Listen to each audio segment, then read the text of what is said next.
El sector de los cuidados es un sector que requiere mayor profesionalización y, sobre todo, avanzar en la humanización. Es decir, tradicionalmente era un sector en el que se primaba mucho los cuidados sanitarios y mínimos a la persona. Sin embargo, está evolucionando hacia una atención centrada a la persona, a promoción de la autonomía personal y la vida en comunidad.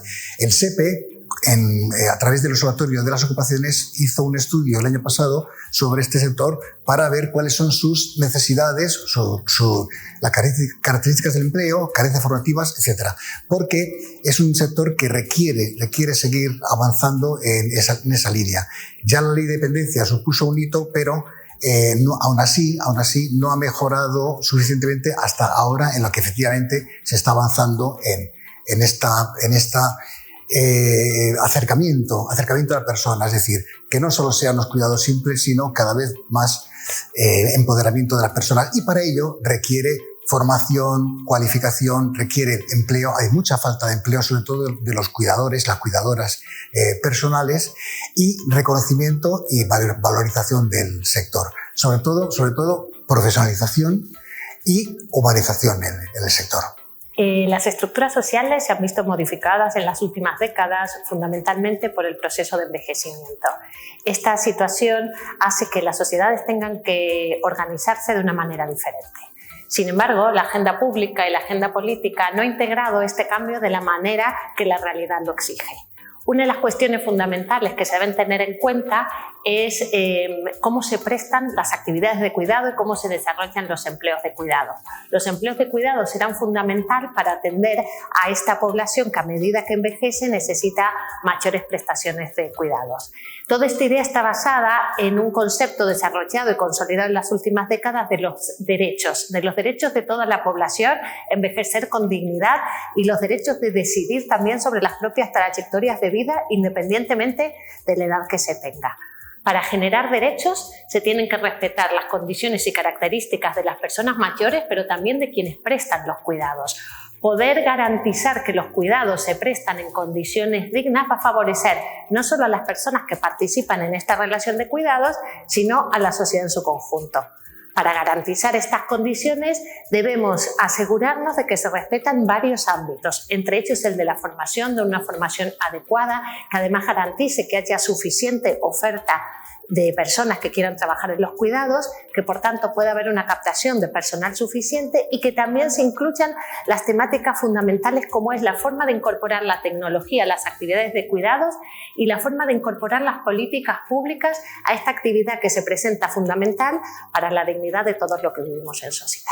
La provisión de cuidados en los hogares está experimentando transformaciones en las últimas décadas, y la más importante es que se está produciendo su comercialización a través de empresas.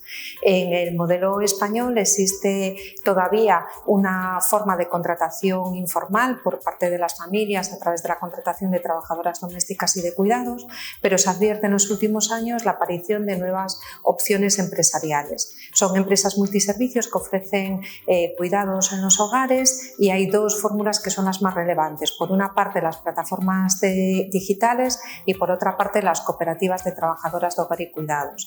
Las plataformas digitales están organizando el trabajo de cuidados a través de diferentes modelos de negocio, y algunos de ellos colaboran a fragmentar y a precarizar más las condiciones de trabajo, sobre todo si son con contrataciones bajo demanda, por horas muy puntuales, en espacios o en domicilios muy alejados.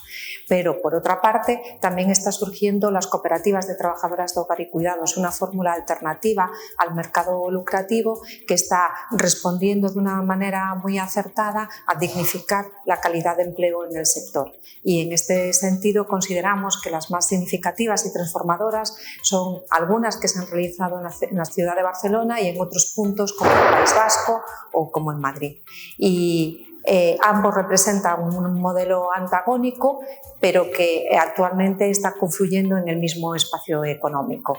Vamos a ver qué posibilidades pueden tener las cooperativas como un elemento, como un eje, como una dimensión desde la cual transformar el trabajo de cuidados y hacerlo como un empleo más deseable y atractivo, y en qué medida van a necesitar un apoyo de financiación pública para poder convertirse en una parte sostenible.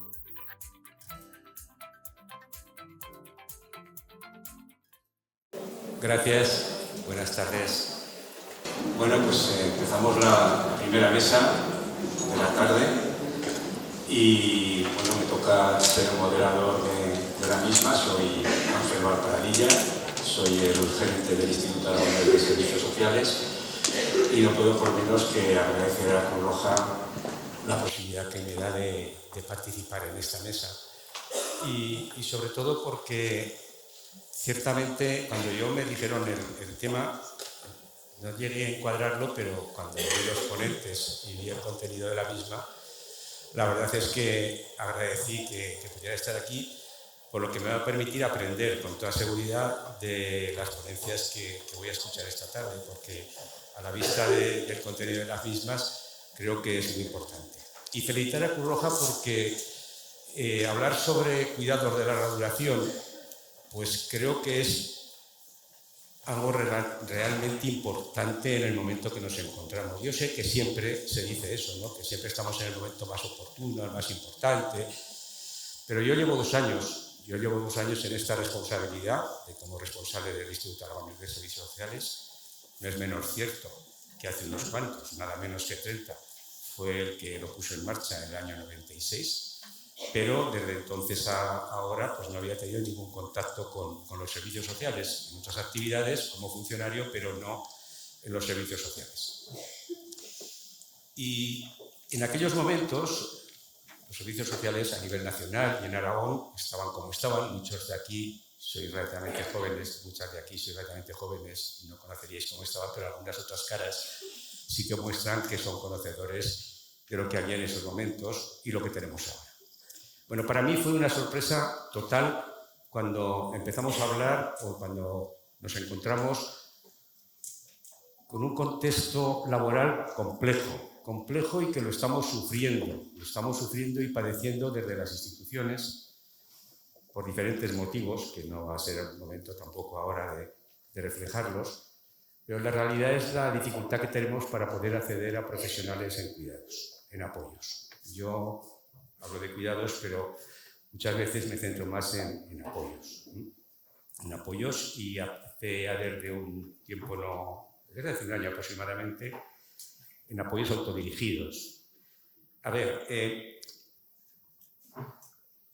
la situación en la que vivimos en estos momentos, estamos en un cambio de modelo real, si nos lo creemos y lo implementamos.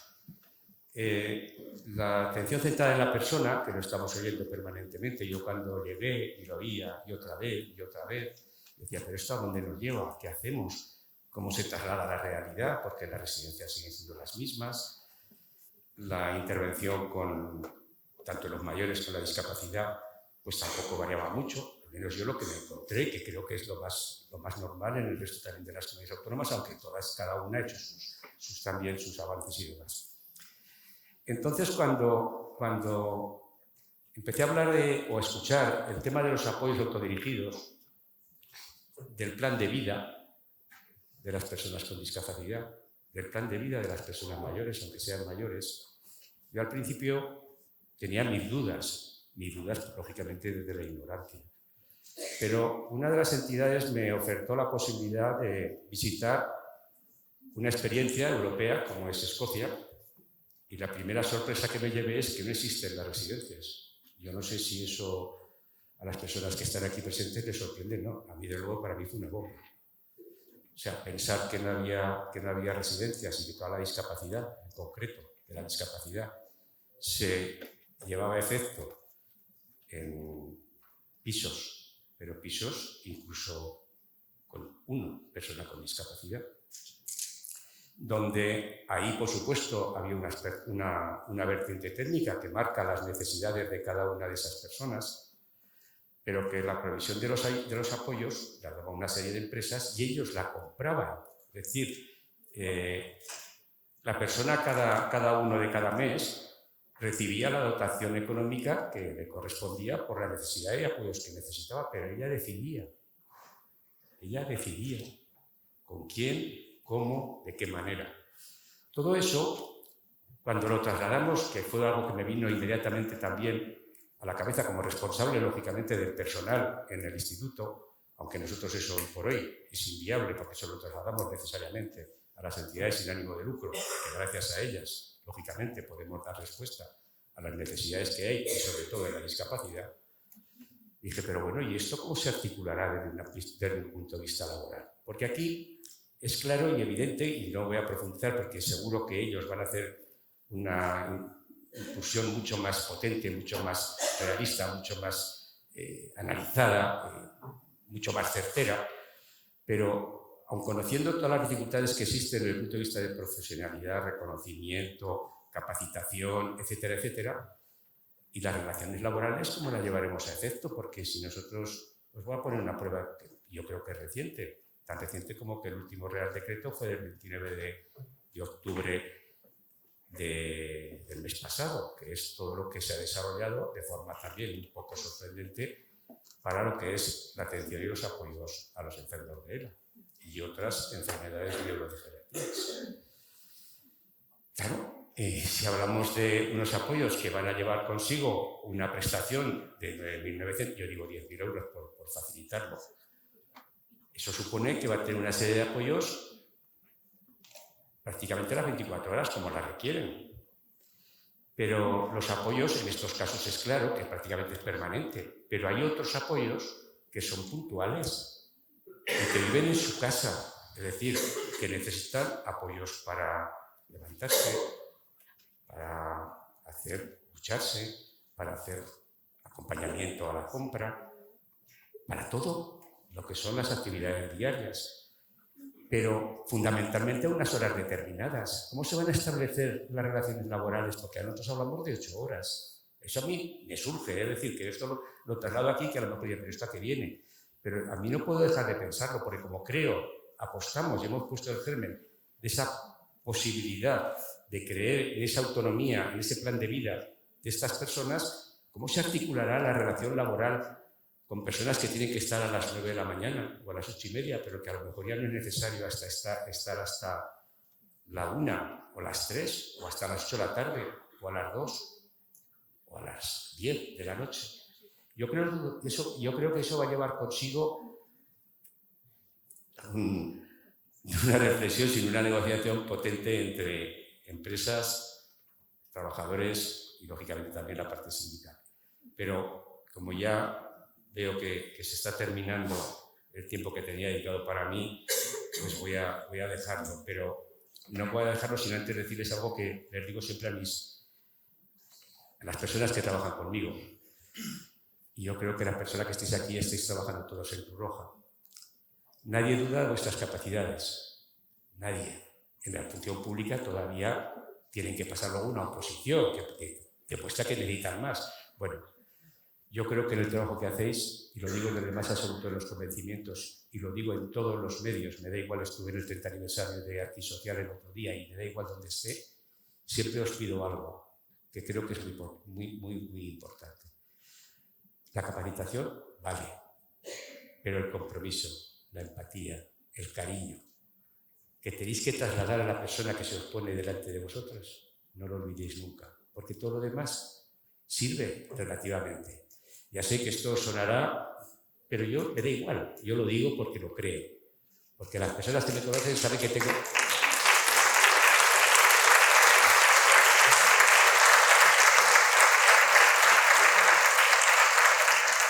Las personas que me conocen saben que estoy en esa línea, y como me lo creo, yo nunca dejo de decirlo. Les podéis enseñar a hacer una solicitud de dependencia, lo que queráis, pero si estáis ahí como si no estuviera nadie delante, eso no sirve. Sí, recibirá la prestación, lo que sea, pero si la casa dolida o dolido por una atención que no les corresponde. Son las personas más vulnerables a las que va dirigida nuestra tarea, nuestra función. Por eso yo os pediría que no lo olvidéis nunca, que estoy seguro que muchos de vosotros y de vosotras no lo olvidéis y lo ponéis cada día. Ya me he pasado, disculpad, pero necesitaba terminar con esas palabras. Bueno, y vamos a lo importante, porque creo que realmente es lo importante, que es la mesa. Me acompañan 3 personas, Juan Carlos, Magdalena y Raquel. Vamos a empezar por Juan Carlos, voy a presentar a ti, y luego pasaremos con Magdalena y Raquel. Juan Carlos, me permitiréis que lo lea porque yo les he conocido hoy.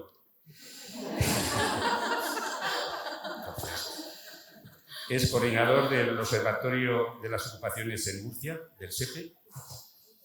Realiza estudios e informes sobre el mercado de trabajo en general y de colectivos especiales para el empleo.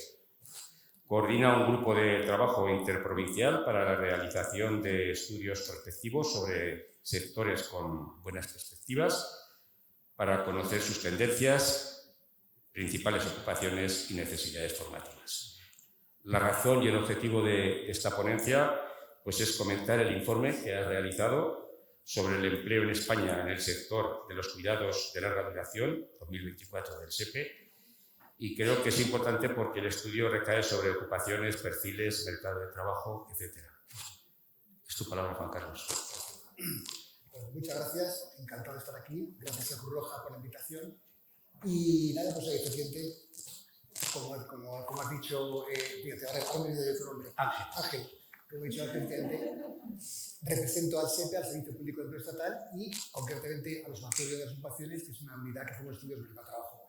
Y yo creo que no voy a ver mucho, que él ya ha contado lo que soy, a lo que vengo, y voy a pasar a la presentación y así vamos más ligeros. Entonces, no sé si dándole se pasaría.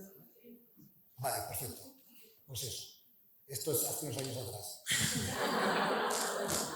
Vale, este estudio, que efectivamente lo llamamos así, en España, en los sectores en los cuidados de larga duración, responde a estas dinámicas de estudios que hacemos, que como digo, que es, como dice Ángel, es para conocer sectores con buena perspectiva, cuáles son sus circunstancias, sus tendencias, su empleo y las carencias formativas. Entonces,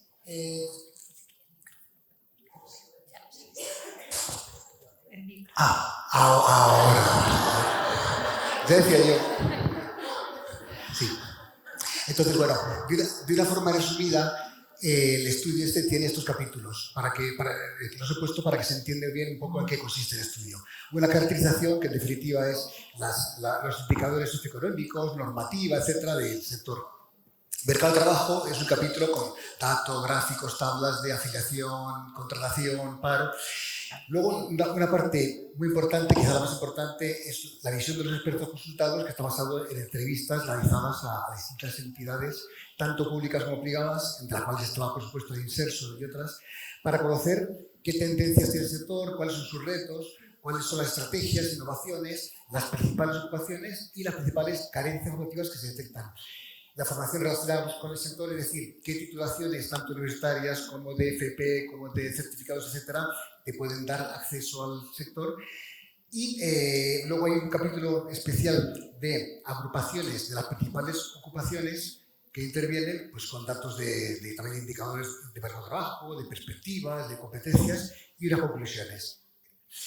Bien, el estudio está enmarcado en lo que según la clasificación nacional de actividades económicas serían los cuidados, es decir, la división 87, asistencia en establecimientos residencias, la 88, asistencia domiciliaria, y hemos incluido la 97 a recomendación del propio Inserso y de otras entidades, que realmente es el empleo de las personas empleadas de hogar, porque en la realidad se sabe que están en muchos casos desarrollando funciones de cuidados.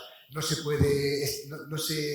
conoce, hay estimaciones, no se sabe cuántas personas desarrollan esto, pero es un hecho que lo están llevando a cabo. Entonces, había que tenerlo en cuenta, aunque lo ideal no es que estas personas sean las que se dediquen a los cuidados. Bien.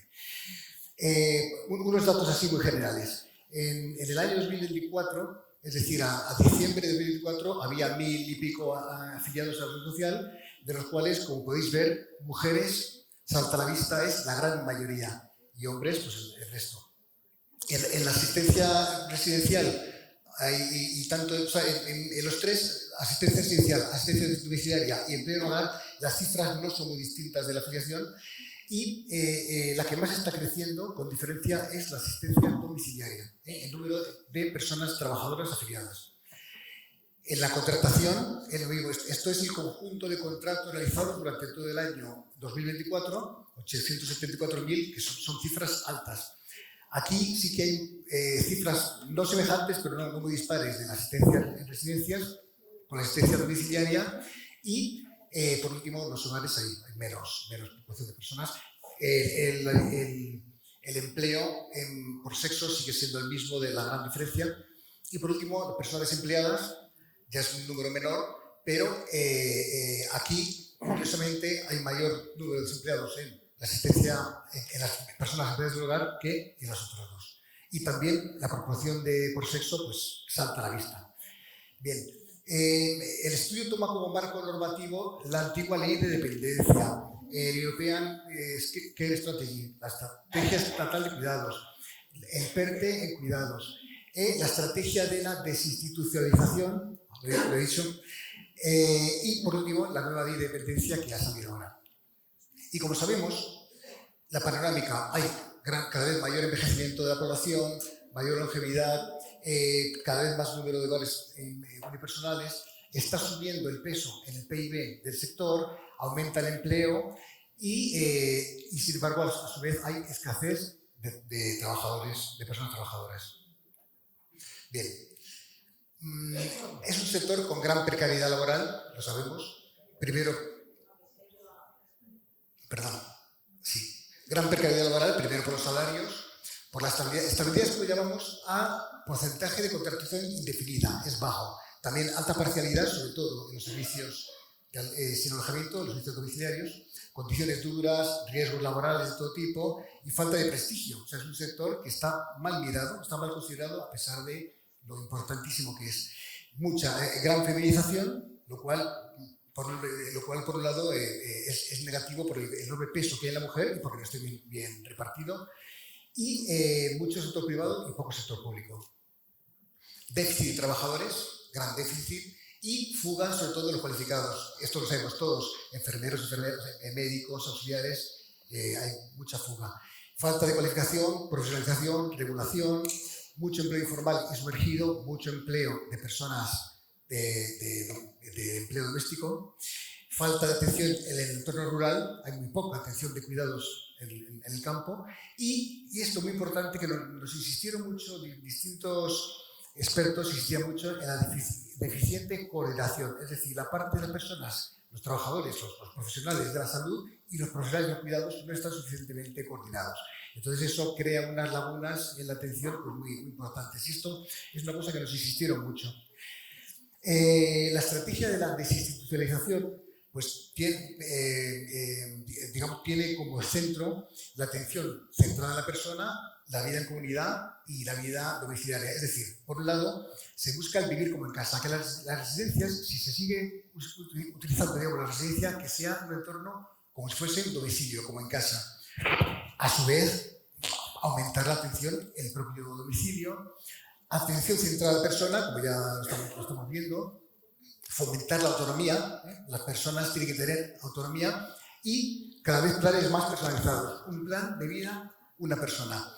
Plataforma Vidas, vida en comunidad, cohousing y co-living, esto lo habréis oído, como de compartir viviendas atendidas, unidades de convivencia, agrupar a personas por intereses comunes, porque antes se solía agrupar a personas por, a lo mejor por un tipo de discapacidad o por unas condiciones, pues sí, de su estado y tal. No, por intereses comunes, personas que les gusta el arte, que estén juntas, personas que les gusta el cine, juntas, por decir un ejemplo así tonto, ¿no? Y luego, por supuesto, que hay mayor tecnología.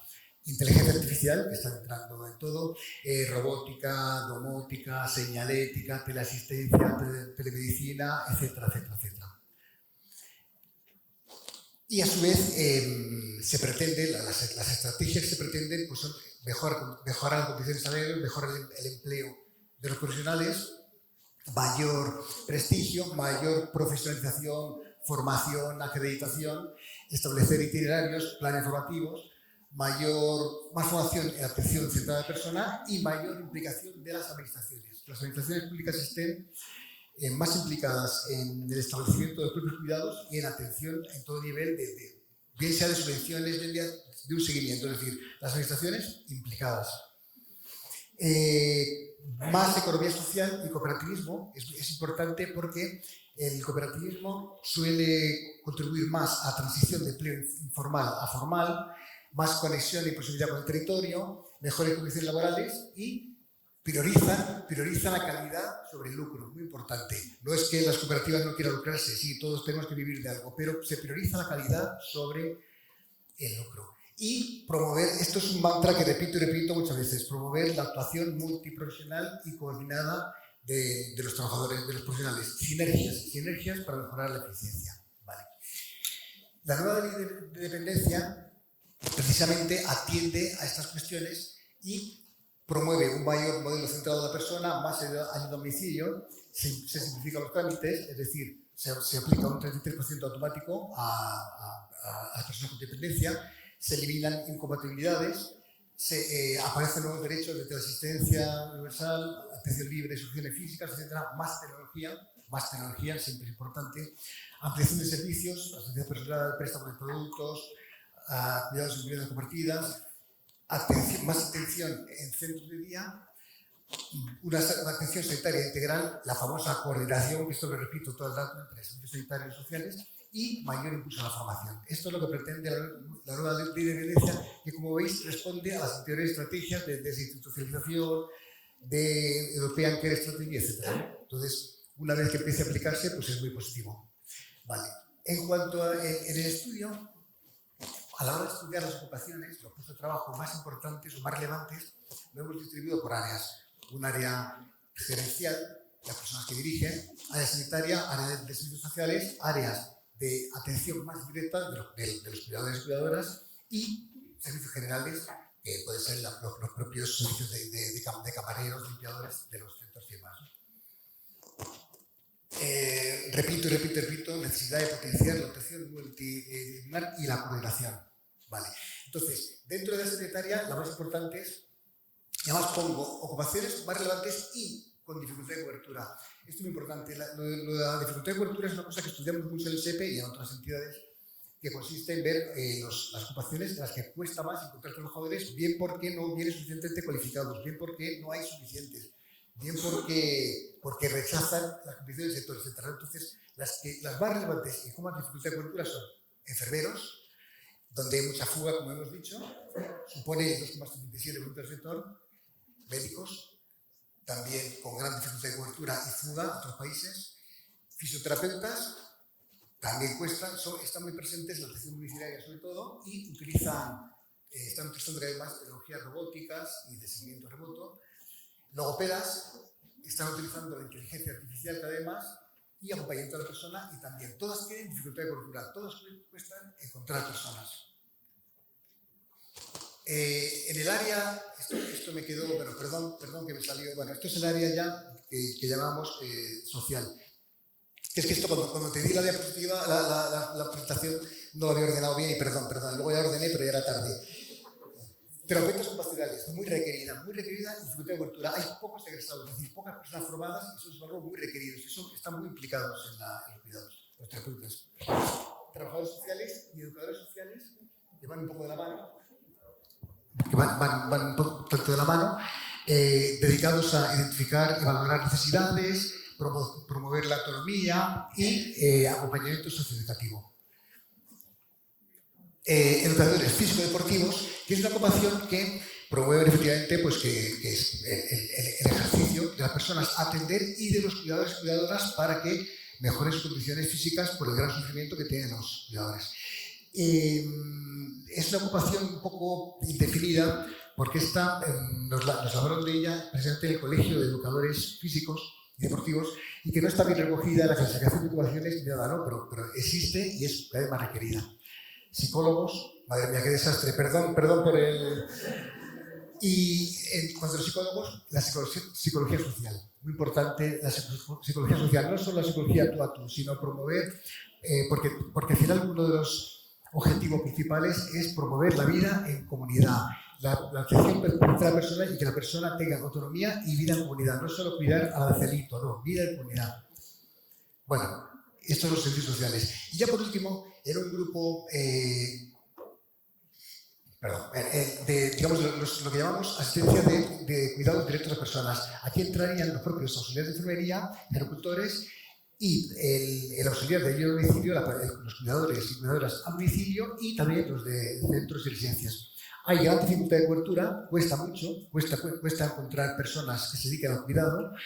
Hay muchos contratos, 300 y pico mil, o sea, es más de la mitad del sector Y nivel formativo, bueno, suele ser grado medio, certificado de personalidad. Y estos son los cuidados profesionales que hay que proteger, fomentar, profesionalizar y mejorar. Vale. También otras importantes son, como decía al principio, la parte gerencial de residencia y de dirección, animadores socioculturales, integradores sociales, monitores de actividades recreativas, los expertos en tecnologías informáticas y con mucho el tema de la domótica y robótica, que una vez nos dijeron que cada vez se está intentando trabajar más que las residencias y sobre todo las viviendas compartidas tengan domótica, pero a unos niveles que me parece muy increíble, pero a unos precios ya más reducidos. Ya no es tan caro, en teoría, poner una casa domótica y con cierta robotización dentro de cabe ya no es tan caro y es muy necesario y muy importante. Entonces se requiere expertos en ello. Y luego, ocupaciones generales de limpieza, de hostelería, etc. Además de estas profesiones, ocupaciones que son, digamos, por decirlo así, clásicas y recogidas en la clasificación nacional de ocupaciones, hay unos roles que estos han sido sobre todo estudiados por un equipo de profesionales universitarios dirigidos por el Ministerio de Derechos Sociales y que han estudiado la estrategia de desinstitucionalización. Entonces, en definitiva, lo que han visto, han estudiado, han recogido una serie no diríamos perfiles, sino roles, llaman ellos, porque vienen a ser unos conjuntos competenciales que pueden ser llevados a cabo por distintos profesionales, pero que abarcan un área mayor. Entonces, profesionales de referencia son personas que hacen un acompañamiento diario y contribuyen a promover el plan de vida de la persona. En algunos sitios son trabajadores sociales, en otros pues pueden ser psicólogos, enfermeros, etc. Gestores de casos. Coordinan proyectos y planifican apoyos. Son agrupaciones competenciales para llevar a cabo este nuevo paradigma de vida en comunidad. Conectores comunitarios está importantísima porque se dedica más a la vinculación de la persona en la comunidad, son muy valorados por las administraciones locales. Esto quizás responde más a personas con discapacidad más que a personas mayores, pero muy importante. Y por último, asistentes personales que pueden ser cuidadores, pero digamos que son personas que hacen un seguimiento mucho más directo, más acompañando a la persona, pero también con todo este fin de favorecer la autodeterminación y la comunidad. Y ya voy acabando. Estos son otros que no los he desarrollado porque tienen menos relevancia, digamos, pero existen todas estas, por decirlo así, en el mercado, no en todos los sitios, pero se están desarrollando todos estos roles dedicados a cuidados de la persona con calidad. Y por último, las principales carencias formativas detectadas son la propia atención centrada a la persona. Dicho así, parece una tontería, pero es que efectivamente muchos profesionales están acostumbrados al cuidado directo, mínimamente sanitario, cómo estás, abuelito, y tal. Y no, al centrado a la persona. Las soft skills de liderazgo, gestión de conflictos, empatía, etc. Riesgos laborales. Hay muchos riesgos laborales de los cuidadores y cuidadoras, incluso con casos de acoso y demás. Coordinación, el mantra que digo yo, coordinación sociosanitaria, trabajo multidisciplinar en equipo. Las tecnologías, hay gran desconocimiento en su manejo de inteligencia artificial, ciberseguridad, domótica, etcétera, etcétera. Luego, aunque sea en pinceladas de neurociencia, neuropsicología, rehabilitación avanzada, derechos y ética, gerontología, dadaísmo y hasta ahí. Por último, como conclusiones, la desinstitucionalización, la atención domiciliaria, convivencia, la tecnología, el empleo aumenta, hay dificultad para cubrir puestos. Muchas mujeres, aunque los cuidados es la base, hay otras ocupaciones, necesidad de mejorar la protección sanitaria, aparecen los roles y tareas productivas, esas. Y ya está.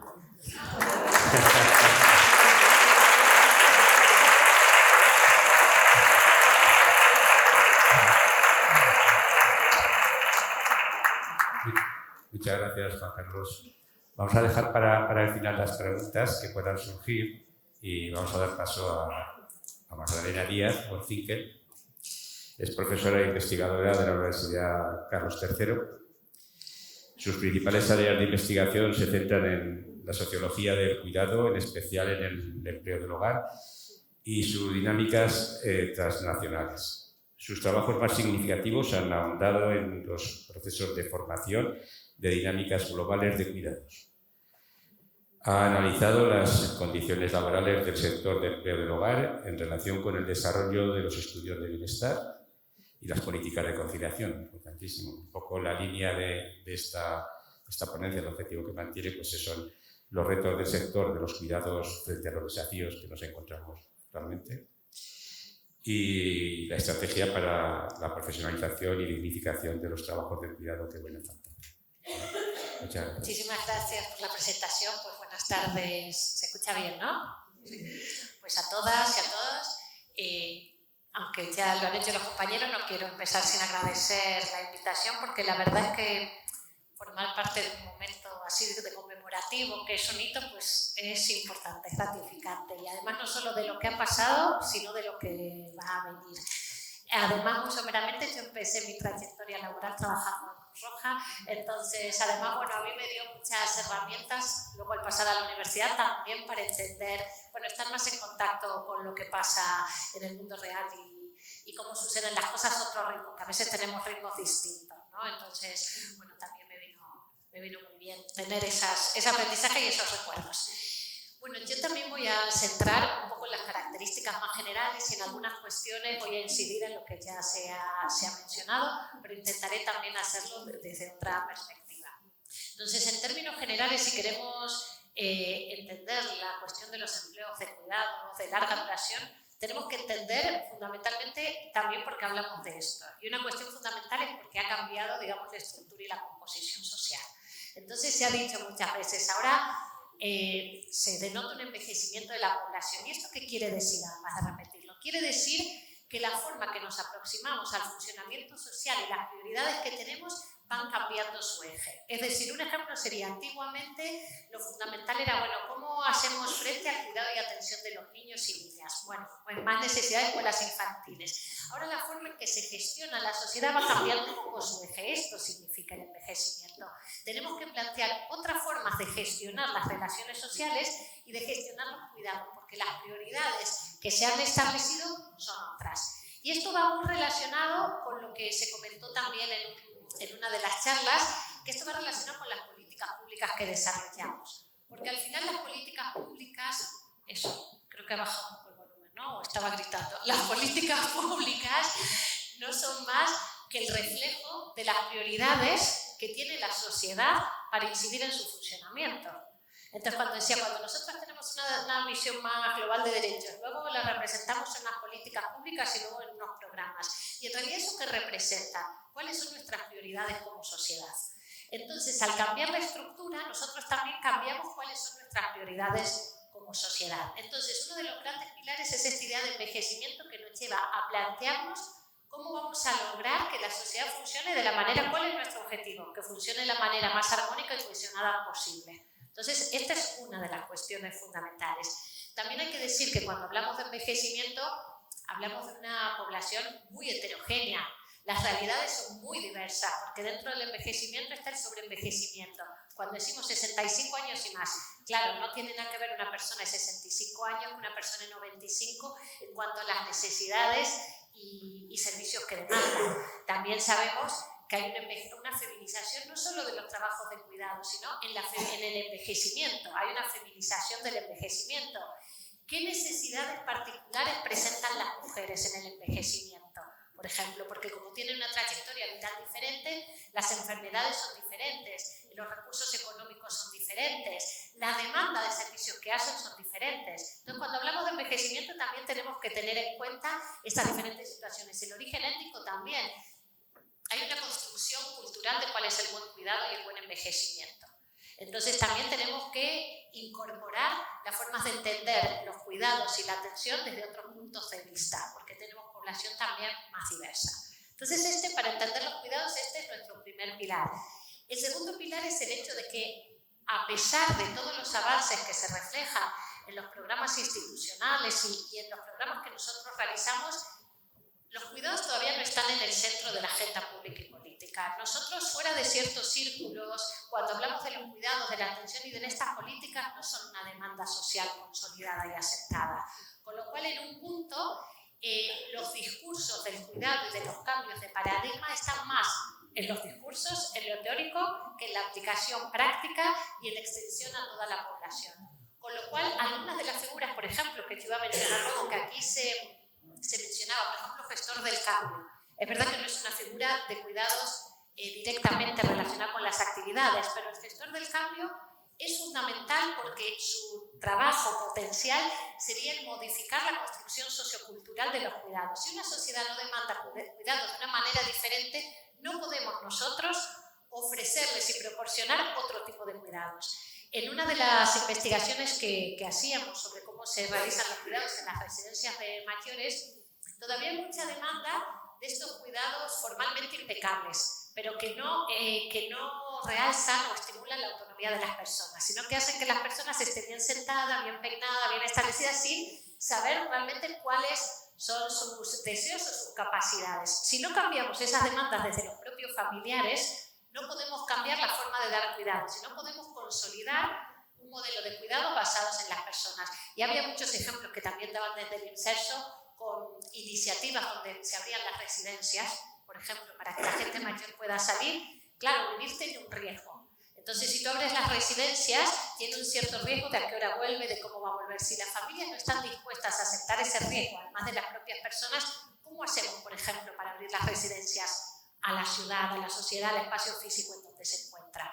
Entonces, también tenemos que modificar, para que los cuidados estén en el centro, modificar de alguna manera el papel, que tenga el papel central en las sociedades, ¿vale? Y esto está muy relacionado con toda la idea de derechos que se comentó en la primera ponencia de esta mañana, porque claro, esto está relacionado con la idea de que las personas mayores también tienen derecho a decidir una forma de vida determinada.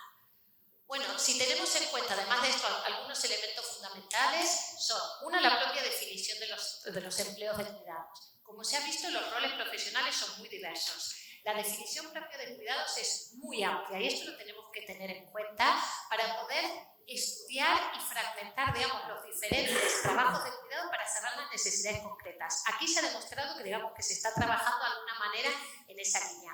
Hay algunos derechos y condiciones laborales que son fundamentales y que tienen que compartir como empleo digno todas las profesiones, pero luego hay que analizar cada una de esas profesiones. No es lo mismo, por ejemplo, como sea el empleo del hogar, hacer un empleo a puertas cerradas y las condiciones o la supervisión que se pueda hacer que hacerlo en una institución. Las características y las condiciones dignas de empleo tienen que ser las mismas, pero la forma de llevarla a cabo será diferente. Hay algunas autoras que proponen que, por ejemplo, todas estas diferentes figuras tendrían que ser, al final, organizadas en una única figura que esté bajo las políticas públicas, bajo programas públicos, que no esté fragmentado en servicios de atención a domicilio, empleadas del hogar, que en realidad hacen muchas veces las mismas tareas, o en auxiliares o asistentes personales, sino que hay que generar una única figura que englobe las características de todas. Por otra parte, y sin entrar mucho por cuestión de tiempo, porque se ha dicho, para lograr la participación en este sector hay que mejorar la formación y las condiciones. Efectivamente, cualquier investigación y cualquier conversación que se haga con responsables de empresas que ofrecen cuidados o de la economía social o de la administración pública señalan la gran escasez que hay en este sector, que no se encuentran suficientes profesionales para insertarse en el sector.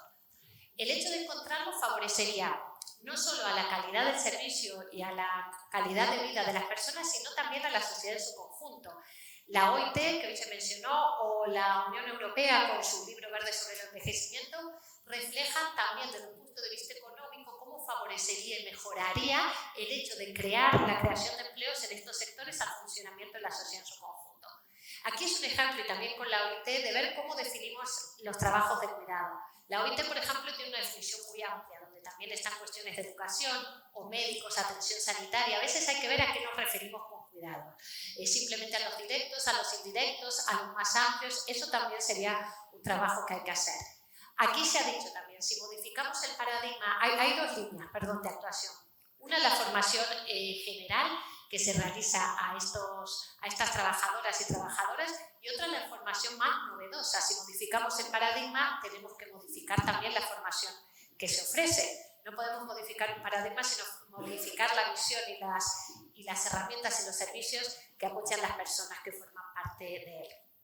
Y para esto, bueno, tendríamos diferentes formas, digamos, de captación o de integración de personas en estos ámbitos. Tenemos el Catálogo Nacional de Estándares de Competencia, que tendría que establecer y establece claramente cuáles son las competencias que tienen que tener y en qué grado de reconocimiento cada una de ellas. Porque hay una cuestión fundamental que se señala siempre cuando se hacen investigaciones o se habla con las personas que participan en este sector, que es que las trayectorias formativas sean claramente ascendentes. Que si yo me voy formando, pueda aplicar y pueda sentir cómo estoy mejorando mi formación, que tenga un sentido mi formación y que entonces luego esta formación ascendente pueda ver que hago otras tareas. Que igual que todos evolucionamos y cambiamos de tareas en nuestros empleos, sentir que de alguna manera se especializan y modifican las tareas y que en esta formación ascendente haya un reconocimiento simbólico y un reconocimiento tangible y económico. Cuando no hay ningún tipo de reconocimiento, la formación per se por hacer bien el trabajo se agradece, pero también tiene que haber una devolución a ese esfuerzo formativo.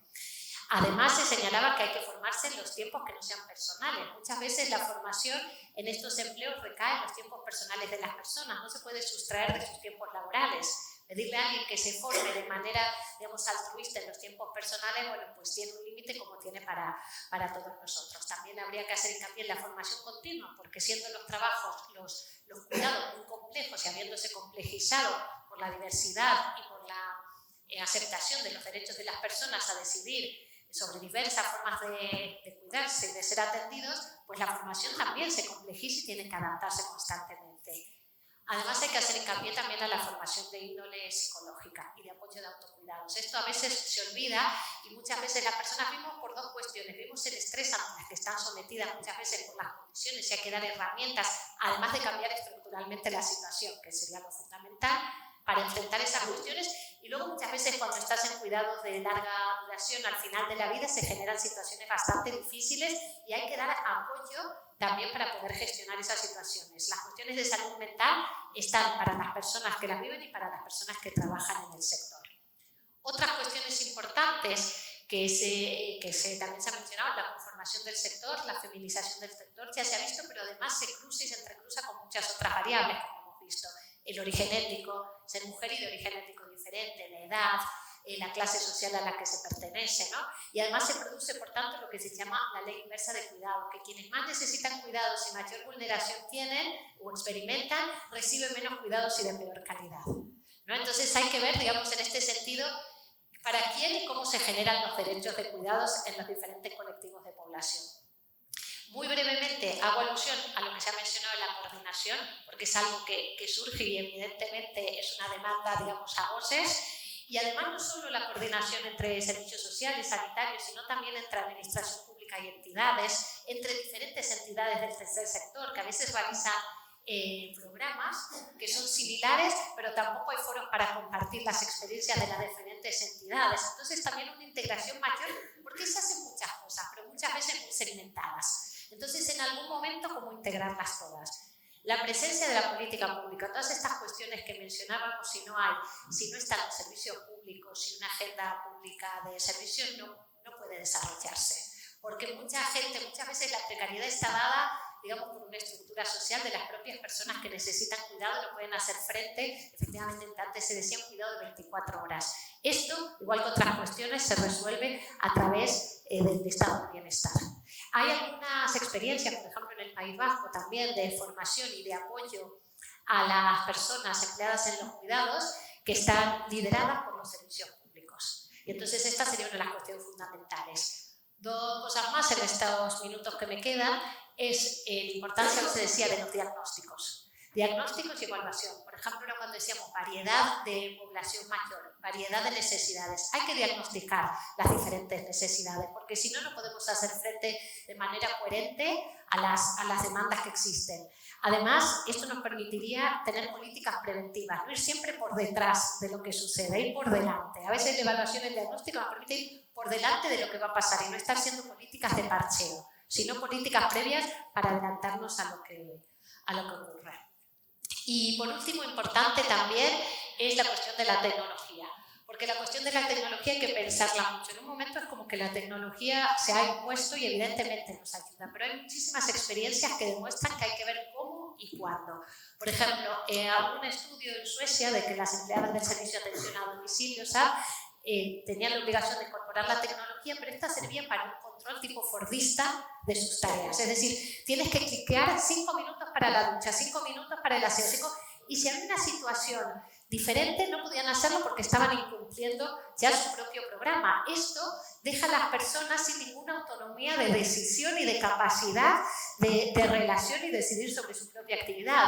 Otra investigación también en la aportación de dispositivos tecnológicos para el cuidado de personas mayores, que eran dispositivos generalistas. Y entonces las condiciones físicas y cognitivas de muchas personas mayores son muy diversas. No puedes dar un dispositivo generalista, hay que adaptarlo a cada una de las personas, porque si no, no solo no ayuda, sino que muchas veces es contraproducente, porque yo no reconozco y no entiendo este dispositivo, por lo tanto, qué mal estoy. Yo no me puedo sentar de esta manera, pero me voy a sentar igual, pero me hace daño.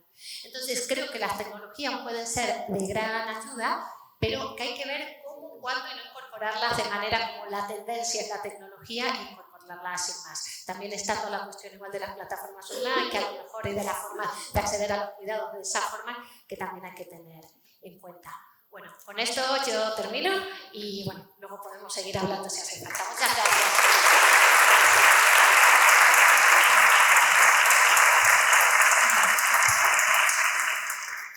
Muchas gracias, Madalena. Yo creo que estáis poniendo sobre la mesa aspectos realmente importantes, ¿eh? Luego yo creo que puede haber un momento también de compartir con algunas preguntas de los presentes. Raquel Martínez Buján, profesora titular de Sociología de la Universidad de La Coruña. Actualmente dirige el equipo ESOMI, especializado en el análisis de las migraciones y de las desigualdades sociales. Su foco investigador se centra en el estudio de la provisión de cuidados y su resolución política. Un poco la ponencia nos va a llevar a conocer las transformaciones que se están experimentando en la organización y gestión del sector de los cuidados, con nuevos agentes empresariales, importante toda esta parte también de agencias de intermediación, plataformas digitales, cooperativas de trabajadores, bueno, prácticas innovadoras en los cuidados de larga duración. Pues tienes la palabra, Raquel. Muchas gracias. Pues muchas gracias. Un placer estar aquí esta tarde. Parece que se solapa la voz. Ay, ahora sí. No me descontéis tiempo, que aunque estoy adecuando el micrófono. Bueno, un placer estar aquí esta tarde. Muchas gracias por venir a este público tan entregado y a la organización de Cruz Roja por invitarme y a las personas voluntarias que han hecho posible que hoy estemos aquí debatiendo y reflexionando en colectivo. Por mi parte, mis 15 minutos de intervención los voy a dedicar, como bien ha comentado nuestro moderador y como bien han hecho el resto de ponentes de la sala, va a estar centrado en los retos y desafíos que plantea el mercado laboral de cuidados y en concreto me voy a centrar en una parte muy específica que son los servicios de cuidados que se proveen en los hogares. Por eso de hacer o de adecuarnos lo que hablamos a la propia estrategia de desinstitucionalización, que es la que está un poco en reflexión y debate, pues cuando hablamos de desinstitucionalización de alguna manera estamos hablando de los hogares, porque al fin y al cabo envejecer desinstitucionalizado es envejecer en casa. Y en España, además, envejecer en casa ha sido la opción mayoritaria, o sea que ya estamos todos como muy desinstitucionalizados, porque el 69% de las personas mayores con una situación de dependencia son cuidados exclusivamente por una persona de la familia. Y es ahí en donde se tiene que proceder la mayor parte de la incidencia política, ¿no? En cómo prestar esos apoyos en el domicilio, qué mercado privado tenemos y cómo podemos transformarlo para crearlo y enfocarlo a la comunidad y a los derechos humanos, tanto de las personas que cuidan como de las personas que son cuidadas. Para mí ese es el gran reto, yo lo interpreto de esa forma, el propio reto de la desinstitucionalización. Y además, el 69% de las personas cuidan a sus familiares sin ningún recurso adicional, pero en los últimos años es cierto que a pesar de esta importancia de la familia, se está procediendo cada vez más a contratar apoyos y servicios de cuidados a domicilio que permitan sobrellevar esta situación de cuidados de larga duración en el entorno. Porque la mayor parte de los cuidados, además, el tiempo medio es de más de 8 años de duración. Es decir, estamos hablando de una situación muy... No me descontéis tiempo, que aún tengo que volver a centrarme. Y he venido de muy lejos, a Coruña. Está lejos. Bueno, en todo caso, que en los últimos años, además, las familias, para poder sobrellevar esta situación de longevidad, que es en la que vivimos ahora mismo, ese envejecimiento cada vez de personas de más de 85, de más de 90, de más de 95, han seguido la estrategia de contratar de forma privada los cuidados en su entorno. Y lo han hecho fundamentalmente a través del trabajo doméstico, a través del régimen del servicio doméstico, y lo han hecho también a través de servicios que ofrecen empresas privadas de cuidados. Y es ahí en donde voy a poner el foco de mis todavía 15 minutos de intervención. Porque realmente esto ha transformado mucho la situación que vivimos en la actualidad. Ahora mismo, según la encuesta EDAD del año 2020, elaborada por el Instituto Nacional de Estadística, el 28% de los hogares con una persona en situación de dependencia tienen contratada a una cuidadora privada asalariada. Es decir, 1 de cada 3 hogares con una persona en situación de dependencia. La cifra en el año 2008, cuando se hizo la encuesta en el año 2008, era del 10%. Como veis, ha habido una presencia cada vez más importante de lo que llamamos mercantilizar los cuidados, privatizar la atención y contratarla a través de opciones privadas.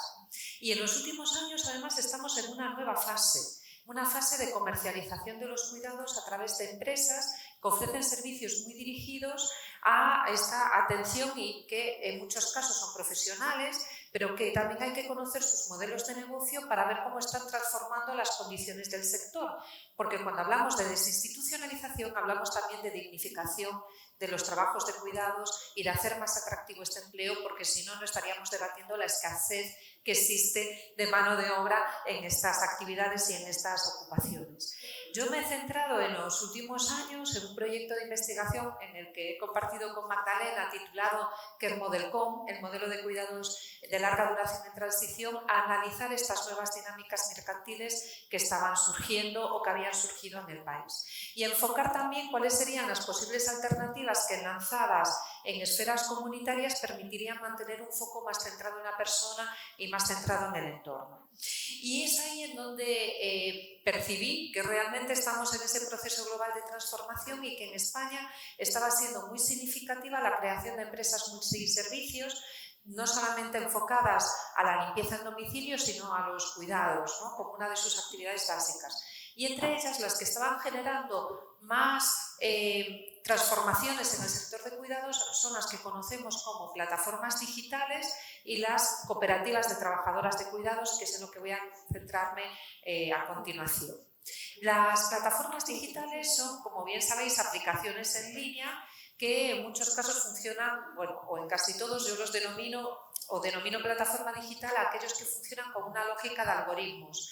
Es decir, hay un algoritmo que es el que hace la selección de personal y el que gestiona el trabajo que se ofrece. Estas plataformas digitales han proliferado en los últimos 10 años y especialmente a partir de la pandemia, con la desconfianza que ha habido hacia las residencias geriátricas, que es por otra parte lo que ha hecho que se incrementase también esta contratación en los hogares de personas y de trabajadoras asalariadas. Plataformas digitales con nombres como Cuideo, Cuido, Bayalia, bueno, no os preocupéis si las utilizáis, ¿no? Vamos a analizar lo que pasa y cómo se organiza. Kida, Topayuda, hay muchos modelos diferentes y cada vez proliferan más. Cuando yo empecé a hacer este estudio había como 4 plataformas básicas, ahora puedo encontrar más de 20. Es decir, hay cada vez una diversidad como más elevada y tienen diferentes modelos de negocios. ¿Cuáles son? Bueno, yo he identificado 3 que voy a decir muy rápidamente. Uno, que son las plataformas bajo demanda, son las plataformas que contratan por sí mismas a las trabajadoras de cuidados, con lo cual la familia se convierte en un cliente y tú, a golpe de línea o de clic, pues buscas un servicio puntual pues para determinadas actividades de cuidados o porque de repente alguien se ha caído, porque los servicios sociales tampoco están pensados para actuar en esos momentos a veces de emergencia social y es necesario tener una actuación pronta o temprana, ¿no? Entonces, estas plataformas digitales bajo demanda contratan los servicios de una manera puntual y a corto plazo y tienen a las trabajadoras, bueno, pues por horas, ¿no? Digamos, con la aplicación, las trabajadoras con el móvil, pues van recibiendo los servicios o los encargos que quieren o tienen que realizar cada día. Estas plataformas además conviven con otros modelos, por ejemplo, las plataformas que se denominan como de intermediación. En este caso son plataformas que ponen en contacto a los clientes, a las familias, contra personas trabajadoras. Y en este caso, en ese match, en ese Tinder de los cuidados que tenemos, cuando hacen match la trabajadora y la familia, pues la plataforma programa las entrevistas, gestiona las nóminas, gestiona, bueno, pues hace todas unas tareas administrativas, pone en pie las sustituciones, etcétera, ¿no? Y luego hay las plataformas que se denominan de mercado, que son como una bolsa de empleo, en donde no hay una empresa que medie, sino que los propios trabajadores y las familias que demandan cuidados, entre ellas van buscando, ¿no? Las familias van buscando el trabajador a través de unos perfiles en línea que hacen los propios trabajadores, pues tú escoges a la persona que más te gusta o que tú consideras adecuada. En todo caso, estas plataformas que tienen sus variedades suelen funcionar a través de la legalidad, es decir, todas las personas están contratadas de manera asalariada, con un contrato formal, con un contrato en el sector, etcétera. Pero también tienen muchos procesos híbridos de empleo. ¿Cuáles son? Pues que normalmente, como la contratación se sigue efectuando dentro de una lógica del trabajo de hogar, pues todavía las vacaciones, las sustituciones, etcétera, no están cubiertas o no están las horas extra, los fines de semana, es decir, hay un montón de actividades laborales que las plataformas digitales no son capaces de formalizar. Y además hacen un tipo de profesionalización que hacen muchas otras empresas de cuidados, de servicios de cuidados, que yo he denominado desde arriba. ¿Esto qué significa? Pues que las propias plataformas definen con las trabajadoras cómo se tienen que presentar ante las familias, buscando los atributos y las características esenciales que las familias ya de por sí buscan.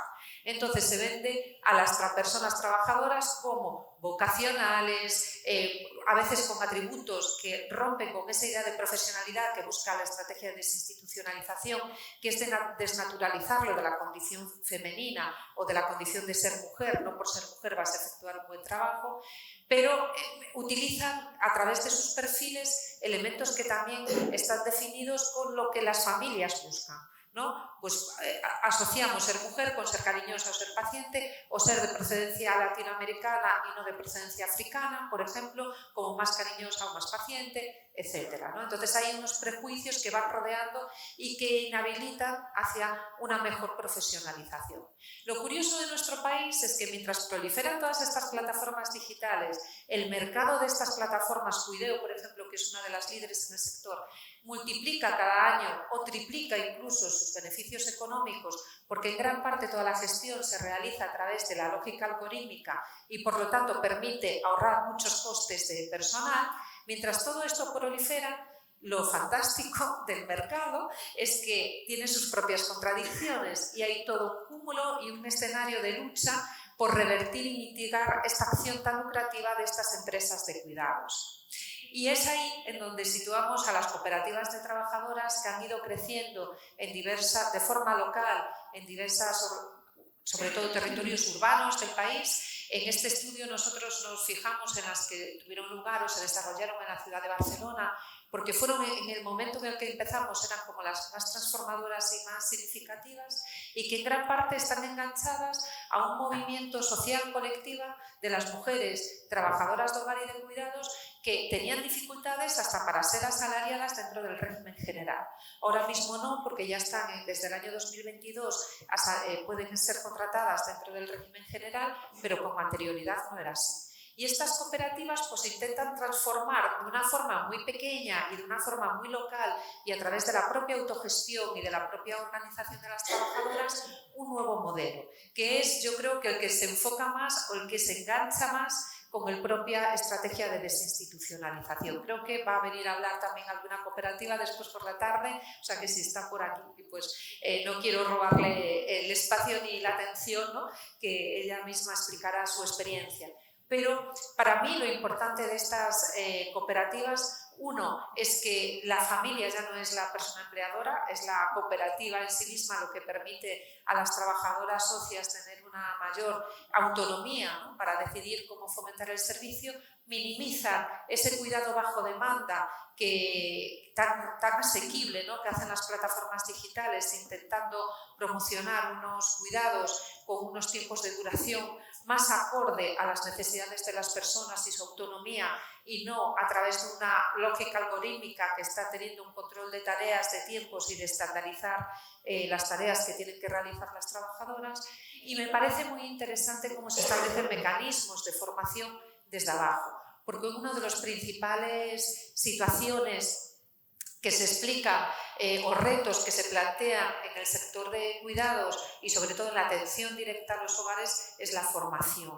La formación como elemento central para fomentar una profesionalización. Y yo estoy de acuerdo en que la formación, si no, no sería docente universitaria, es imprescindible en la vida, pero también creo que si hay formación y no hay un sector ocupacional que sea capaz de absorber con una trayectoria las formaciones que nosotros vamos recibiendo, pues que realmente no crea un incentivo para hacer un mercado laboral atractivo, y en cierta forma es una trampa en la que se sitúa a las trabajadoras en situación más precarizada para que sigan formándose, pero que no se traduce en un salario real ni en su práctica real, ¿no? Entonces, las cooperativas, algunas de las iniciativas que hemos analizado, estaban creando unas formaciones desde abajo, entre las propias trabajadoras, en donde se reunían y establecían cuáles eran las dificultades que tenían en algunos hogares para llevar a cabo la atención directa y cómo podían superarlo. Y lo hacían de forma conjunta, de forma colaborativa,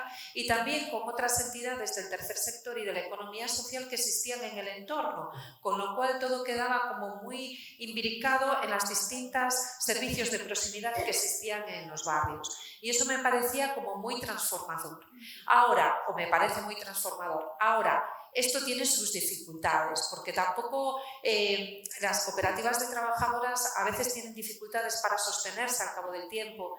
Van a depender, sobre todo en las primeras etapas, de una cierta financiación que exista para poder continuar. Poder tener usuarios al inicio es como complicado, porque también requiere pues un tiempo de formación de la cooperativa, de formación de las trabajadoras para llevarla a cabo, y todo eso para seguir manteniendo un empleo que de por sí es precario, pero con la intención, con el objetivo de generar una dignificación del trabajo, y en donde las propias trabajadoras han convertido también en un sujeto colectivo que era carente de derechos y que le han dado una dignificación a la tarea que han estado realizando. Y eso sí me parecía como un modelo alternativo, pero que también tiene sus dificultades para sobrevivir, porque bueno, pues a veces competir con el lado de la economía y las estrategias de marketing y de alcance global que tiene una plataforma digital u otras empresas multiservicios es realmente muy complicado. Todo esto nos hace pensar que toda esta economía digital en la que vivimos en gran parte es posible porque hay un trabajo de hogar y de cuidados que es informal, es precario y revierte en unas históricas condiciones muy coloniales, porque estas plataformas están actuando sobre esos sectores en los que el trabajo es informal y que puede ser objeto de mercantilizarse y obtener una plusvalía de valor que antes era inexistente y que desde Cruz Roja yo creo que conocéis, porque tenéis muchos sectores de empleo, de bolsas de empleo, ¿no?, en donde podéis ver esta realidad. Es el lucro a través de ese trabajo que antes o que tradicionalmente ha estado en la economía no lucrativa. Me he pasado un minuto, disculpadme, pero lo decía.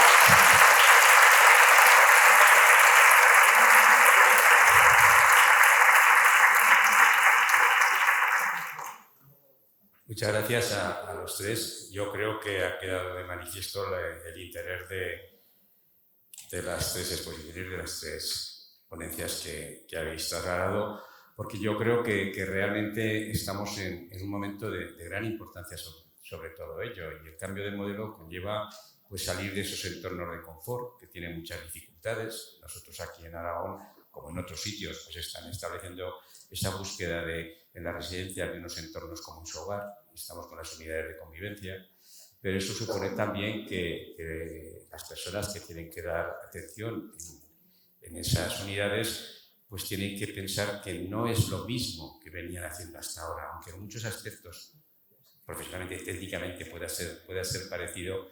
Yo creo que a la hora de trasladar esos cuidados tienen que hacerse de una manera distinta, porque tienen que permanecer esas personas mayores que están ahí, creer que realmente de alguna manera están como si estuviesen, con todas las dificultades que lleva a ello, ¿no? Estuviesen en su domicilio, en su entorno. Bueno, yo, si os parece, había tomado algunas notas. No vamos mal de tiempo, creo que podemos hacer alguna pregunta. Empezaría por ti, Juan Carlos, más o menos, ¿no? Por el tema de los itinerarios formativos y sobre todo porque es para hacer frente a una evolución de un sector que ya lo habéis planteado vosotros, que tiene gran escasez de personal formado. ¿Cómo lo ves? ¿Cómo se pueden establecer estos itinerarios para atacar estas dificultades, esta evolución? Sí. A ver, si nos centramos, por ejemplo, en las personas cuidadoras, en las mujeres cuidadoras, digamos, sobre todo, realmente lo que habría que potenciar más es la formación profesional, los ciclos formativos, grado medio, grado superior, los certificados de profesionalidad, pero que sobre la base de sus contenidos que tengan mucha más implementación de todo este nuevo paradigma, que es lo que falta, ¿no? Es decir, el mercado está cambiando, en muchas entidades está cambiando esto, está cambiando la residencia, está cambiando la atención domiciliaria, pero los programas formativos siempre van detrás, no siempre están al día y falta que los contenidos vayan mucho más en esta dirección. Y luego también que se hagan como muchos planes de formación dual, prácticas y efectivamente un itinerario. Es decir, itinerario, no sabría yo exactamente cuál sería el ideal, quizás partir de formación profesional grado medio, grado superior, a lo mejor para personas cuidadoras no es necesario mucho más, pero sí que de alguna manera tengan eso, a lo mejor unos comienzos, en todo caso de personas que tienen una formación básica muy reducida, pues que sean o bien primeros certificados, ciclos formativos, pero con mucha práctica, con prácticas en residencias o en nuevos lugares o a domicilio, lo que sea, con seguimiento, con tutorización de profesionales que les acompañen, formación dual y apoyo de la administración, subvenciones y demás para favorecer eso. O sea, en realidad como soy terrible con los nombres, perdóname, Raquel, perdóname, como decía Raquel, la formación tiene que estar siempre, o sea, la formación, pero no solo como tal, sino bien implementada con todos estos nuevos paradigmas, pero que se canalice, que exista lo que digo para canalizarlo a los profesionales. Es eso y nada más y nada menos. Muy bien, cualquiera de estas preguntas, si queréis comentar alguna cosa, vosotras también podéis decir algo, si no, pues yo os lanzo una otra, como queráis. Bueno, yo no voy a poder evitar meter una pequeña morcilla en lo que acabas de decir ahora de la formación dual. A ver, a mí ya me veis, soy mayor. Es decir, que cuando digo que soy mayor podía formar parte también ya esta mañana que estaba que han venido los hogares de voluntarios, los voluntarios que están en los hogares de la provincia de Huesca han venido a hacer una excursión y tal, y estaba hablando con ellos, les he saludado y me decía la presidenta de uno de los hogares, no, pero es que los mayores, digo, bueno, María Jesús, que ahí estamos muchos y tal. Sí, pero tú, digo, no, tú no. Yo estoy donde estoy, bueno, pues yo era 6 años mayor que ella, quiero decir, yo soy 6 años mayor que ella. Lo digo esto porque lo de las duales es que lo comparto plenamente, pero yo no sé, precisamente por ser ese mayor y tener una forma de ver las cosas quizá un poco antiguas. Yo recuerdo que el primer trabajo asalariado como tal, con un contrato, fue como consecuencia de la búsqueda de una persona en la que se creó además se podía acceder directamente, era también público. Era el Instituto Nacional de Seguridad y Higiene del Trabajo, que hace referencia a la salud laboral. Bueno, en cualquier caso, yo estaba trabajando y estaba de becario en un laboratorio farmacológico que tenía una serie de técnicas que no se tenían normalmente en ningún lado más que en la universidad o en un laboratorio farmacéutico. Y se creó un instituto que tenía ese tipo de técnicas, ¿no? Yo estaba de becario, ya llevaba 3 años, terminé la carrera y justamente fue cuando se generó esa necesidad. Y yo diría que en ese momento es que no había más que una persona como yo en Zaragoza que pudiese acceder a ese puesto. Pero porque se daba esa condición, esa dualidad, ese conocimiento, ese enterarte del trabajo que estás haciendo. Y a veces, ya me perdonaréis, da la sensación que es que lo del becario va trasladado luego ahí como algo peyorativo. Yo no puedo más que reivindicarlo. Ciertamente no puedo estar de becario toda la vida, lo entiendo, pero esa dualidad yo creo que es muy importante. Llámese como sea, a través de las prácticas, como sea. Creo que es absolutamente fundamental. Y sobre todo para todo esto que estamos trabajando. Magdalena, ¿qué transformaciones sociales serían necesarias para dignificar este empleo? Creo que un poco la venimos diciendo. Dignificar el sector es reconocerle el valor social que tiene. Entonces creo que, bueno, hay diferentes pasos. El primero, lo que decíamos que Raquel cuando decía, ¿no?, esta dualidad de que por una parte hay un grupo, un colectivo, las propias empleadas y también quienes demandan que creen cooperativas donde se defiende, digamos, la autonomía y los derechos, pero por otro lado crece exponencialmente las empresas y las entidades que contratan con fórmulas que son de difícil supervisión y de difícil, que rozan, digamos, la legalidad o las formas de trabajar, ¿no? Entonces yo creo que para dignificar el sector cambio social es fundamentalmente lo que decía un poco antes de construir socialmente una demanda que reconozca al sector como un empleo esencial e importante. Como algunos de estos empleos, uno no se le ocurriría a lo mejor contratar otro tipo de profesionales a través de estas plataformas y hacer este tipo de match, ¿no? Diría, no, ¿cómo voy a hacer esto? Entonces yo creo que primero, si no cambiamos esa concepción, todo lo demás va a ser muy difícil. Entonces, ¿cómo se cambia? Desde arriba o desde abajo, digamos, o haciendo políticas institucionales y públicas que vayan modificando, y también desde políticas, a lo mejor, digamos, de sensibilización o campañas de cómo son los cuidados, que de alguna manera se hacen, o sea, se ven, pero hay que querer verlas también, ¿no? Entonces, yo creo que fundamentalmente es ese cambio, y ese cambio, si se hace en serio, va a llevar a un cambio en la formación.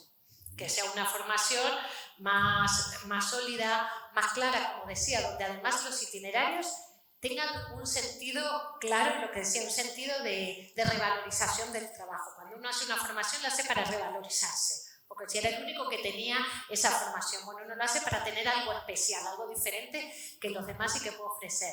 Entonces creo que el centro está en eso, y luego hay que ir cambiando las siguientes cuestiones, ¿no? Las condiciones laborales, pero están también unidas a lo que se está dispuesto a pagar, la formación que es unida a las condiciones que luego se pueden demandar. Entonces creo que eso sería entender que tenemos otra sociedad y entender, sí, que la sociedad y las relaciones están basadas pues, en esta interdependencia y en estos cuidados, que al final hay algunas experiencias muy puntuales, también creo en el País Vasco, donde los diferentes colectivos que conforman los cuidados, es decir, por ejemplo, trabajadoras de residencias, los pacientes o las personas que están y los familiares, juntos demandan cambios. Porque lo que hay que hacer también es que juntos se demanden esos cambios, porque se vea que al final es en beneficio de todas y todas, que no es como si soy familia contraria si soy la trabajadora, ¿no? Porque cuando se demanda juntos es que se ha entendido que es una demanda social que puede afectarnos a todos en cualquiera de los momentos y que nos beneficia a todos tenerla, digamos, gestionada de otra manera.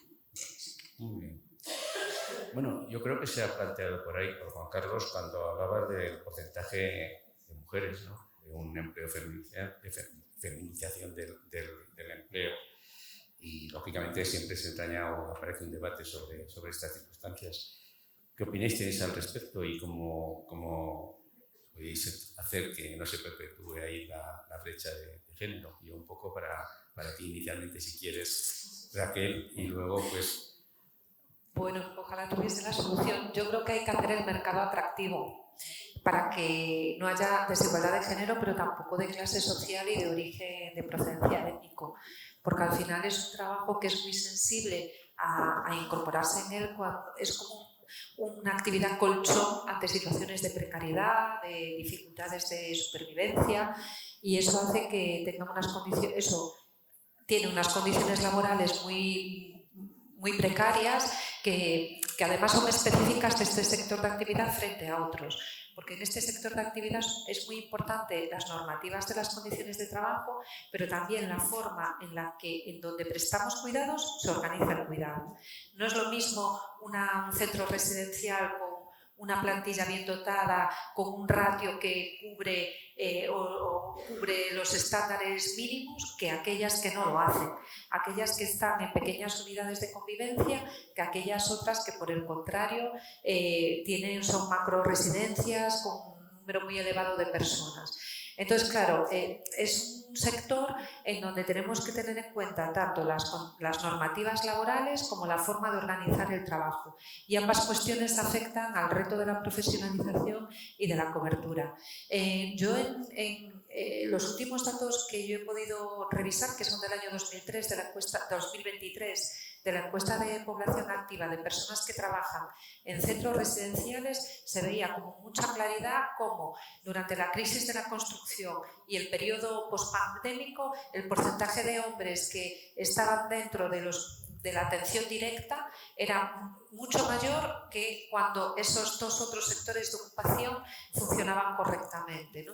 Entonces vemos que es como un colchón que va amortiguando situaciones de precariedad para determinados sectores de la población y es decir, es atender a personas frágiles y las personas que atienden también tienen sus propias fragilidades, ¿no? Entonces el desafío es poder superar ambos condicionantes. Hacer atractivo el sector sabemos que es pues, aumentar el salario, crear un itinerario formativo, crear una escala ocupacional. Yo podría... es que hasta es difícil saber en la encuesta de población activa quién trabaja en atención directa. O sea, lo que ha hecho el SEPE es complicado ver cuáles son las ocupaciones que están dentro de esas actividades. Y eso debería de corregirse, ¿no? Deberíamos de tener claro cuántas personas hay en esta actividad, quiénes hacen cuidados, quiénes hacen limpieza, es decir, cuáles son las tareas que se definen. Y en gran parte es por la histórica desigualdad de género, ¿no? Que ya existía en el sector, el ser considerado como un trabajo no asalariado femenino ha hecho que cuando se tradujese en servicios sociales pues se continuase con esa histórica desigualdad. Entonces, no, sí, quería adelante. Absolutamente de acuerdo. Creo que todo esto que se decía es cuando este tipo de empleos se conforman y se reconocen como empleos propiamente dichos, se va a traer más, porque muchas cuestiones son como empleos pasajeros. Lo voy a hacer si no tengo otra cosa. Yo recuerdo en algunas investigaciones que se decían, ¿estás trabajando remunerada? Decían, no, hago unas horas, por ejemplo, cuando atendían a mayores. No era un trabajo. Entonces, cuando no hay, como todavía en la división sexual del trabajo, pues los hombres son los que tienen que incorporarse, digamos, al mercado de trabajo más propiamente dicha. Si esto no se define como un empleo per se con un reconocimiento, es más difícil. Y además, bueno, también una cuestión ya más relacionada que creo que influye con el reconocimiento otra vez de los cuidados y la corresponsabilidad en la sociedad en su conjunto, porque al final se retroalimentan, ¿no? Porque quien hace los cuidados no remunerados, al final es quien pasa a hacerlos remuneradamente de alguna manera. Entonces, mientras todos este tipo de actividades sigan estando feminizadas fuera del mercado, también van a estar muy feminizadas dentro del mercado, ¿no? Y antes cuando decía que no se conocen muchos de los datos, también cuando dije que mucho hay que hacer diagnóstico y eso, y conocer realmente, por ejemplo, gracias a la estrategia de desinstitucionalización, se vio que no se tenían datos realmente de las residencias de mayores. No se sabía el número de residencias, cuántas había, si eran privadas, públicas, las camas que tenían, o sea, no se sabía realmente de qué estábamos hablando, ¿no? Entonces eso es muy importante y a partir de ahí es un censo con muchas dificultades, porque ya sabemos en la coordinación que unas comunidades autónomas contestan, otras no, otras las hacen muy a su pesar, otras... Entonces, pero claro, si no conocemos qué hay, pues es muy difícil, ¿no? Y un ejemplo para mí, bueno, pues así famoso fue la cuestión de no sabíamos qué residencias había y no sabíamos qué características tenían en el año 2022-23, ¿no? Fue un avance muy importante con todas las dificultades que tuvo por las resistencias que hay, porque la información es poder también. Entonces hay muchas resistencias de dar información. Muchas cuestiones de la vida laboral, de las circunstancias laborales, provienen de la tradición. O sea, en muchos empleos es porque tradicionalmente se viene haciendo de una manera, pues, como dice Raquel, porque vienen ya de personas que están haciendo cuidados informales y luego se traduce en empleo. Es decir, ahora, por ejemplo, cada vez hay más pocas, porque cada vez hay más mujeres soldadoras, torneros, tornero fresador, cada vez hay más mujeres. ¿Y por qué no va a haber? ¿Por qué no va a haber? Entonces, ¿qué es lo que falta? Una cosa que falta en el sector como en otros, orientación. Orientación laboral y formativa. Hay que orientar más, hay que dar a conocer más las circunstancias del empleo, las necesidades y luego, a su vez, seguir haciendo estudios más de detección de necesidades de empleo formativas y trasladar las carencias formativas a la implementación de los programas. Es decir, es algo, nosotros, no es por quitarme culpa de, digamos, nosotros en el observatorio detectamos necesidades lo que podemos, no nos encargamos de la parte de implementar los programas con eso, pero no por ello digo que, o sea, todos tenemos un poco por cero culpa del tema, ¿no? Hay que trasladar las necesidades detectadas a los programas y orientar y dar a conocer, dando a conocer los hombres, muchos pueden ver el interés del sector y luego también, claro, eso tiene que ir acompañado de una mejora de condiciones, porque si te puede interesar, pero si vas a cobrar poco, te vas, ¿no? Pero hay que orientar. Estamos prácticamente en tiempo. Pues comento yo. Que pregunten ellos. Yo no sé si cabe la posibilidad de que puedan hacer alguna pregunta. Una cosa muy rápida. Sí. Muy rápido. Al hacer mi presentación, olvidé decir que cuando tratamos con entidades distintas para el estudio, por supuesto, Cruz Roja nos ofreció su participación perfectamente y fue muy interesante y tenía que decirlo porque se me había olvidado. Sí, ahí han levantado la mano. Sí. Hola. Ahora se me escucha. Nada, yo solamente os estaba escuchando y estaba pensando, os pongo en situación, vengo de Galicia, concretamente de Ourense, una de las provincias de mi comunidad más envejecidas y en las que la variable de ruralidad además es muy importante. Esto supone un reto a mayores en todo lo que estamos hablando. Entonces sí que me gustaría trasladaros a vosotros cómo afrontamos desde el ámbito del rural, desde los ámbitos más despoblados, esas necesidades de mantener la dignidad de la persona, la desinstitucionalización de la que estabais hablando, cómo generar al mismo tiempo esas oportunidades laborales en un rural tan desmembrado y con tantas dificultades incluso de transporte, de recursos. Esta es mi realidad. Bueno, yo si te parece, porque hablar de Galicia, pero Aragón, la dispersión es enorme, tenemos zonas también de características muy similares. Y dada esa complejidad y esa dificultad que tenemos para la contratación, hemos tenido que hacer una excepcionalidad. Es decir, en el medio rural se puede contratar a las personas sin formación directamente, ya os lo digo. Es decir, entre la posibilidad de no dar nada a que puedas contratar a una persona del pueblo, de la zona, pues evidentemente en el servicio de ayuda a domicilio eso lo permitimos. Y en zonas donde la dificultad de ocupación lleva al extremo de que no existen, también se ha establecido una norma de que si el SEPE o INAEM, en el caso, te certifica que no existe nadie en demanda de empleo, pues también se hace una excepción. Porque al final la atención hay que darla. No se dará en las mejores condiciones, pero tiene que haber alguien que se dé esa ayuda. Y ante un certificado en el que no existe demanda de empleo, pues evidentemente tenemos que optar por esa situación. No es lo deseable, pero lo que está claro es que el entorno que tenemos, el territorio que tenemos, Castilla-León, Galicia, Aragón, bueno, hay una serie de comunidades autónomas que el tema rural tiene un impacto tremendo y eso es una realidad. O sea, yo lo que te puedo decir lo que hacemos en Aragón. No sé, ¿alguna pregunta más? Pues si no... perdón.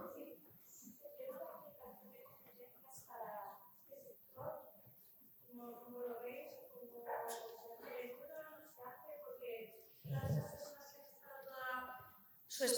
hablan, a lo mejor de 10 años, trabajando, cuidando a personas mayores, se les puede agregar las competencias, darles una titulación. Entonces, no sé si esto está avanzado o no. No te puedo contestar porque no lo sé. No sé hasta qué punto está, pero lo que sí te digo es que me parecería una vía perfecta y que había que avanzar en ella. Es decir, en cualquier sector, la acreditación de la experiencia laboral es... Sí.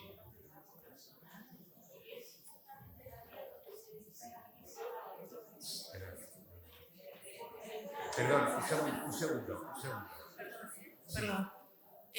Justamente cuando se solicita la certificación por competencias es donde se visibiliza aquello que normalmente no se ve, porque se solicita que la persona que estuvo como empleada de hogar tiene que demostrar que estuvo realizando la tarea de cuidadora con un certificado de la persona en cuestión que cuidó o de un familiar.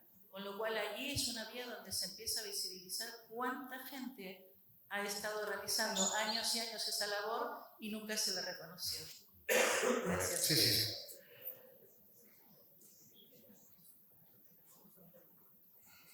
Bueno, pues nos dicen que ya hemos cumplido con el horario.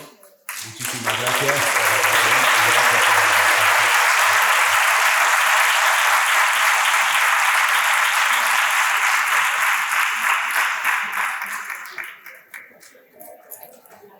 Muchísimas gracias.